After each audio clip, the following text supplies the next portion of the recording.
साथियों जय भीम, नमो बुद्धाय। साथियों,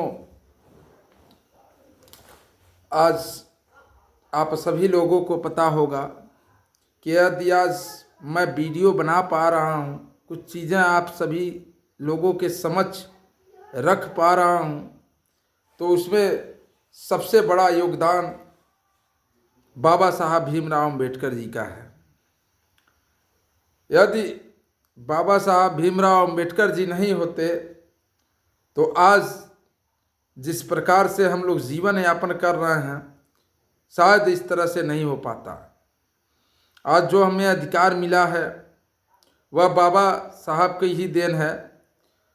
बाबा साहब भीमराव अम्बेडकर जी ने बहुत सारी परेशानियों को झेला और देखा। जब सोचिए कि जब यह पूरा समाज कई भागों में बटा हुआ था, जिसमें बता दें साथियों, एक शब्द सुने होंगे शूद्र। तो साथियों, जो शूद्र जाति या शूद्र शब्द का जो प्रयोग किया जाता था, उस कलंक को हटाने का कार्य किया बाबा साहब भीमराव अम्बेडकर ने। बाबा साहब भीमराव अम्बेडकर जी ने आज सिर्फ दलितों के हित के लिए नहीं, बल्कि सभी वर्गों के लिए उन्होंने संविधान में प्रावधान किया। आज लोग समझ नहीं पा रहे हैं कि जो कहते हैं लोग कि सिर्फ दलित शूद्र है, तो ऐसा नहीं है। जो शूद्र उस समय था, उस शूद्र में बहुत सारी जातियां आती थी, 6747 जातियां आती थी साथियों। इतना ही नहीं साथियों, जो आज ओबीसी समाज के लोग हैं वह भी शूद्र के ही हिस्से हैं। जो दलित समुदाय था वह अति शूद्र में आते थे लोग। तो साथियों, अभी जो ओबीसी समाज के लोग जो इधर उधर बहके हुए हैं, वह समझ लीजिए कि बाबा साहब की देन है कि आज हम लोग इस प्रकार से जीवन यापन कर रहे हैं।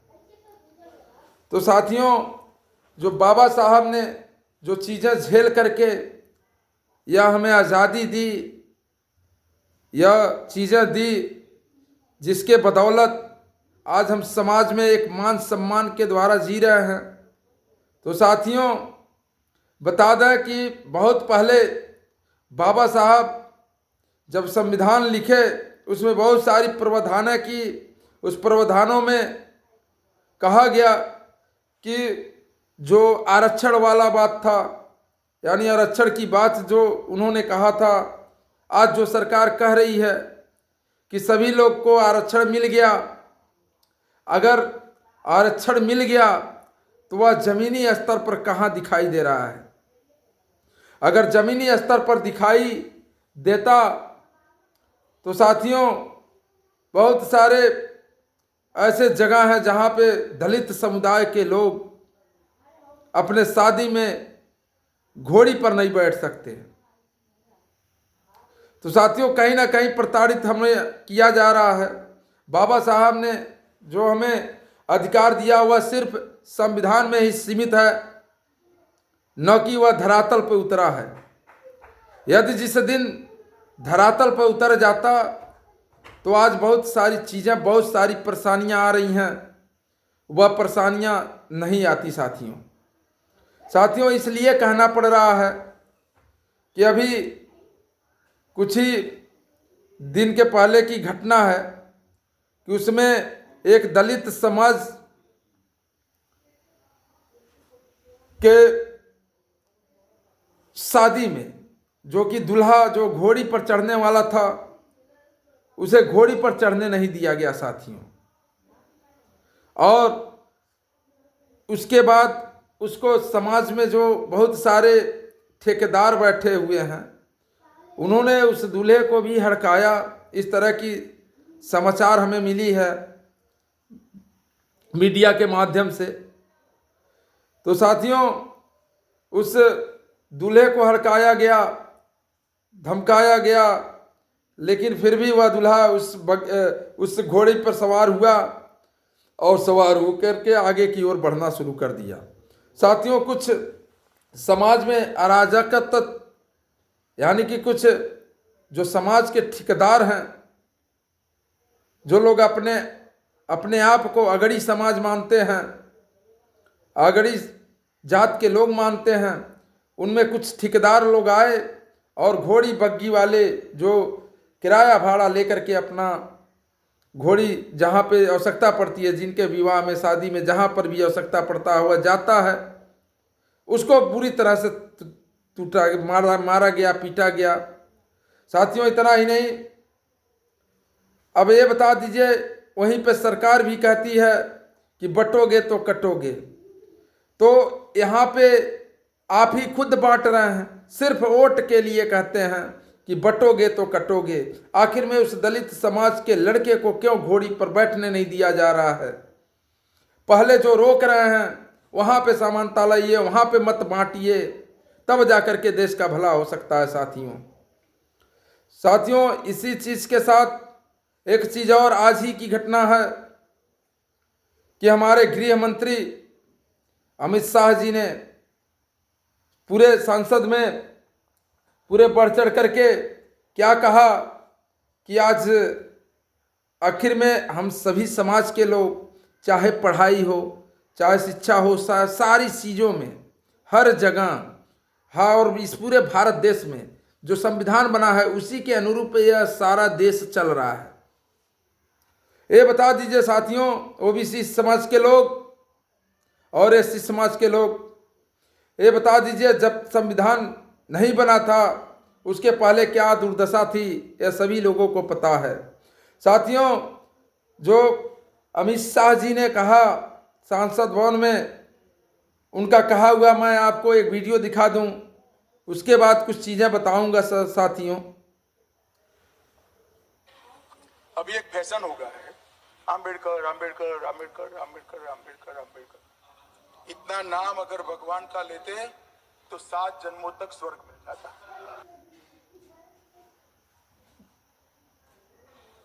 अभी एक फैशन हो गया है, आम्बेडकर आम्बेडकर आम्बेडकर आम्बेडकर आम्बेडकर आम्बेडकर। इतना नाम अगर भगवान का लेते तो 7 जन्मों तक स्वर्ग मिल जाता। साथियों, मैं बता दूं, आज इस देश की जो संचालन करने वाली पार्टी है, जो देश की सबसे हितैषी बनी पार्टी है, जो सत्ता में विराजमान है, उस सत्ताधारी पार्टी के एक ऐसे मंत्री जिन्होंने बाबा साहब की अपमान इस प्रकार कर रहे हैं कि भीम अगर अंबेडकर का नाम लेते तो सही बात है। वास्तव में साथियों, मैं बता दूं कि अंबेडकर जी भगवान हैं। क्यों हैं? क्योंकि उन्होंने हमें पढ़ने लिखने का अधिकार दिलाया। और इस 21वीं शताब्दी में यदि अंबेडकर जी के ऊपर इस तरह की चीज़ें लगाई जा रही हैं तो साथियों, बहुत बड़ा अवहेलना है, यह सम्मान की बात नहीं है साथियों।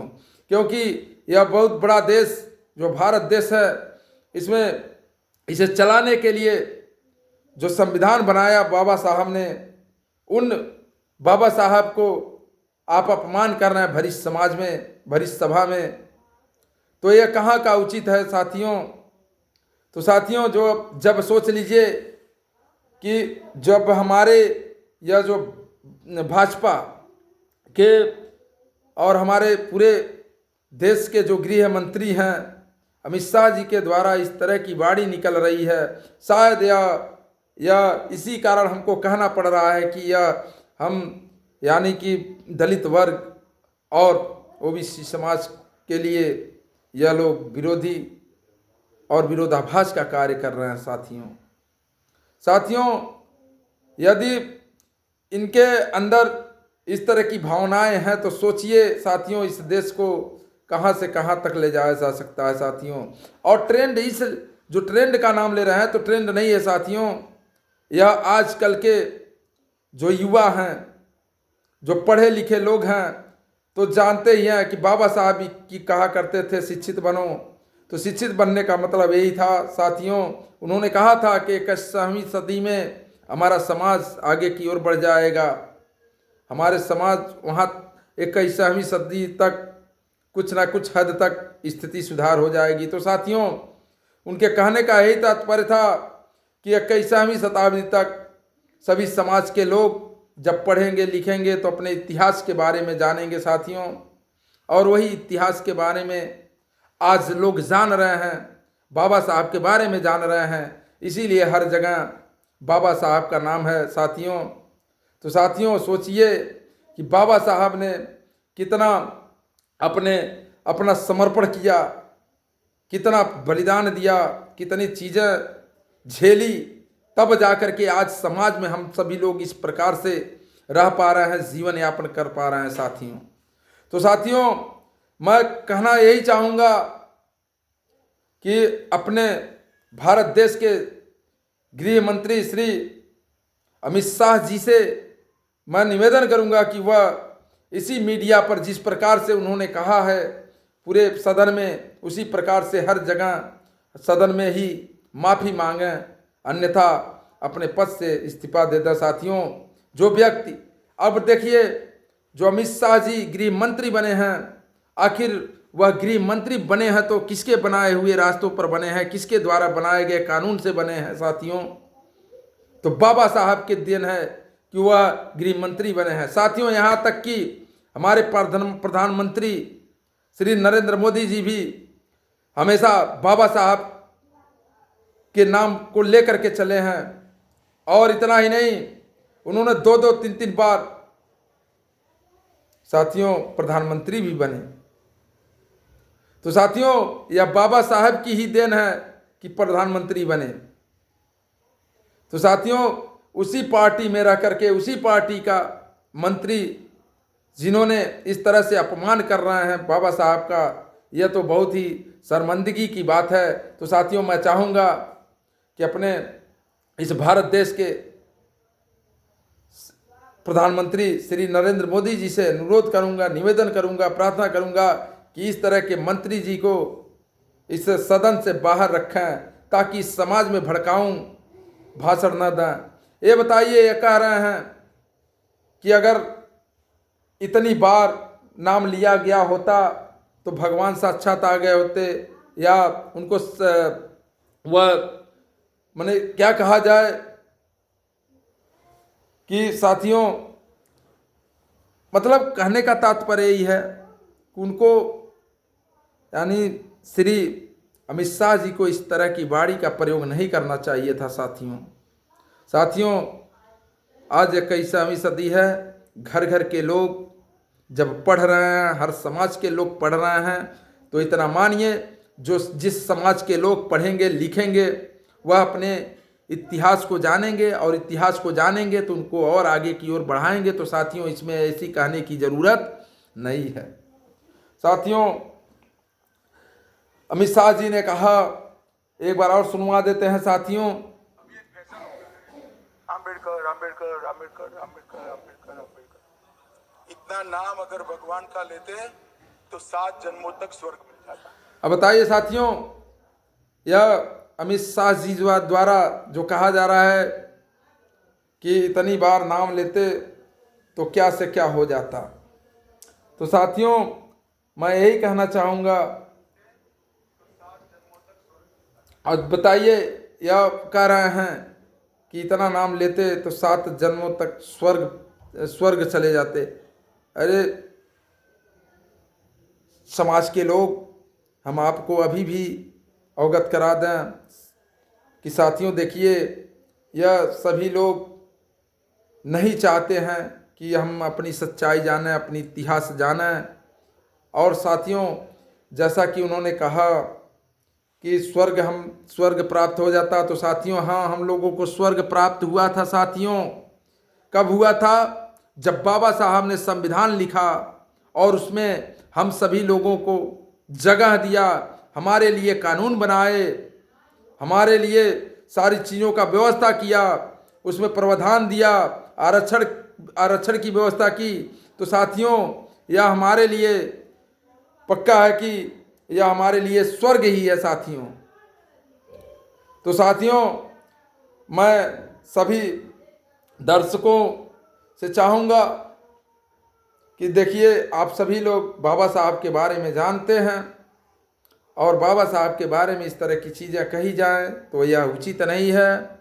और एक बार फिर पुनः मैं अनुरोध करूंगा अपने भारत देश के प्रधानमंत्री श्री नरेंद्र मोदी जी से कि इस तरह से जो मंत्री बनाए हुए हैं, जो बाबा साहब लिखे थे, जिनके लिखे गए संविधान के अनुसार जो चीज़ें चल रही हैं, उसमें इस प्रकार के नेता, इस प्रकार के देश में मंत्री देखिए अनुचित है। और चाहूँगा अपने प्रधानमंत्री जी से कि इस तरह की वाणी और समाज में जो दुविधा फैलाने वाली कार्य है, इस पे रोक लगाएं। और देखिए, बाबा साहब जो समानता का पाठ दिए थे उस पे फॉलो कराएं। न कि एक चीज़ और है कि जब इसमें लोग जब चुनाव का समय आता है तो कहते हैं कटोगे तो बटेंगे, कटेंगे तो बटेंगे। तो साथियों वह कब बटेंगे? जब आप लोग समानता का अधिकार देंगे तभी ना। अभी तक समानता का अधिकार नहीं मिला है, कहीं ना कहीं बहुत सारी त्रुटियां हैं। तो साथियों इस पे हम सभी लोगों को ध्यान देना होगा। देखिए, कांग्रेस पार्टी जो है वह भी पोस्टर बैनर लेकर के विरोध करना शुरू कर दी। अगर इतना ही शुभचिंतक होती बाबा साहब की तो उतने सालों तक राज किया तो उसके बीच में भारत रत्न दिला सकते थे। क्यों नहीं दिलाया? क्यों आरक्षण नहीं दिलाया? क्यों बहुजन समाज पार्टी को आगे आना पड़ा? देखिए, बाबा साहब के मिशन को ले जाने वाली पार्टी सिर्फ एक ही है, बहुजन समाज पार्टी।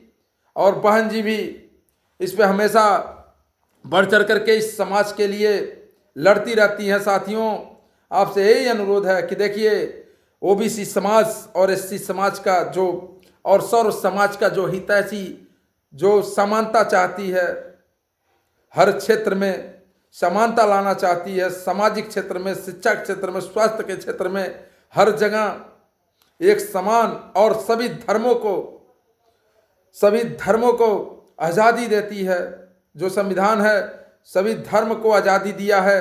तो किसी भी धर्म के विषय में और किसी के ऊपर इस तरह का नाजायज़ फायदा न उठाया जाए, राजनीतिक फायदा के लिए इस तरह की व्यवधान न उत्पन्न किया जाए। साथियों तो सरकार से दरख्वास्त है, सरकार से अनुरोध है कि वह अमित शाह जी से माफ़ी मंगवाने का कष्ट करें, अन्यथा इस तरह से समाज में जो लोगों को बांटने का कार्य कर रहे हैं, यह देश के भविष्य के लिए खतरा है साथियों। तो साथियों इतना मान के चलिए, अगर ओबीसी समाज या सर्व समाज की जो हितैषी पार्टी है साथियों, सिर्फ एक पार्टी है, बहुजन समाज पार्टी। साथियों क्यों बहुजन समाज पार्टी है? तो क्योंकि बहुजन समाज पार्टी सर्व समाज को लेकर के चलने का कार्य करती है, सबको समानता का अधिकार दिलाने का, जो बाबा साहब ने समानता का अधिकार दिलाने का कार्य किया था, उस मिशन को लेकर के चलती है। साथियों हर जगह समानता और हर वर्ग को शिक्षित बने इसलिए, और हर वर्ग को आरक्षण, यह सारी चीज़ें लेकर के चलने का कार्य करती है बहुजन समाज पार्टी। और बाबा साहब के उस कारवां को आगे बढ़ाने वाली पार्टी है तो सिर्फ बहुजन समाज पार्टी है। साथियों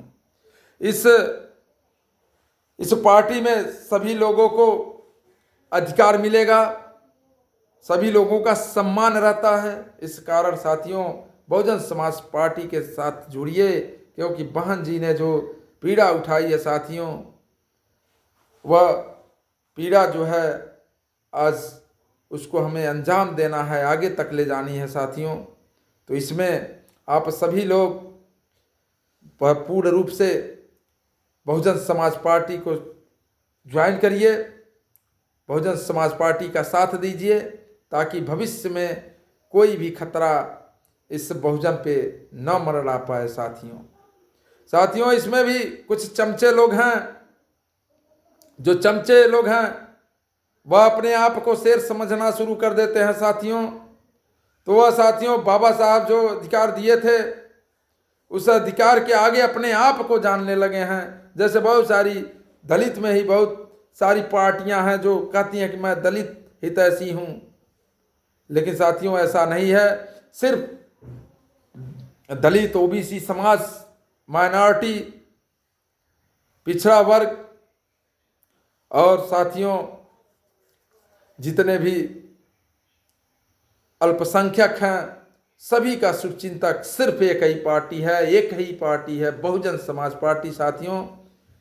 साथियों बहुजन समाज पार्टी के साथ आप सभी लोग जुड़िए और अपने समाज को और एक नई दिशा की ओर ले जाया जा सके। साथियों इन्हीं सब बातों को आप सभी लोगों तक पहुंचाना था, क्योंकि आज जब बाबा साहब के बारे में इस तरह से बोला जा रहा है तो सोचिए आने वाले भविष्य में इस समाज को कहाँ ले जाने का कार्य किया जा रहा है। तो साथियों आप सभी लोग समझदार हैं, इस बात पर ध्यान दीजिए, समझिए, सोचिए और फिर अपनी जो हितैषी पार्टी है साथियों बहुजन समाज पार्टी के साथ आइए। साथियों अपने वाणी को विराम देने से पहले मैं कह दूं कि इसमें अगर हमारे द्वारा कोई त्रुटि हो गई होगी तो साथियों क्षमा करिएगा। और साथियों आज जो ये बोल पा रहे हैं, जो आर्टिकल 19 और 21 में दिया गया है साथियों, उसी के द्वारा जो बाबा साहब ने दिया है आर्टिकल 19 और 21 साथियों उसी के द्वारा बोल पा रहे हैं। तो इसमें कहीं से हमारे द्वारा, हमारी वाणी द्वारा कहीं किसी बात की त्रुटि हुई होगी तो उसके लिए क्षमा करिएगा। जय भीम, जय भारत।